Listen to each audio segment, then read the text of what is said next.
Ночь 29 августа 2003 года. Для семьи Абдул-Вахида Мадагова из села Элистанжи она стала кровавой и беспросветной.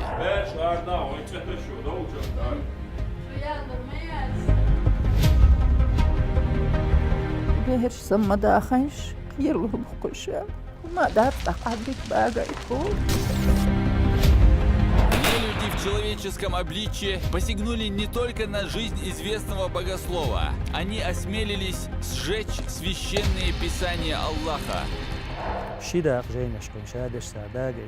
Жизнь, смыслом которой стало служение Аллаху. Смерть, после которой остаются благие деяния. Память и уважение народа, которые не сжечь и не стереть.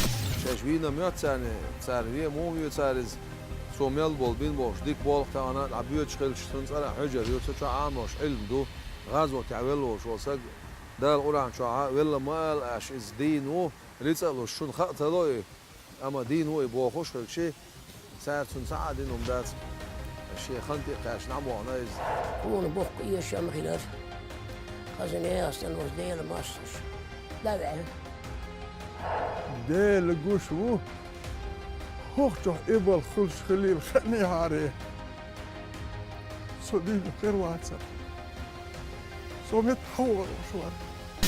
В очередной программе цикла Турпалхуа «Жизнь и деятельность богослова из Элистанжи Абдул-Вахида Мадагова». Смотрите скоро на телеканале Грозный.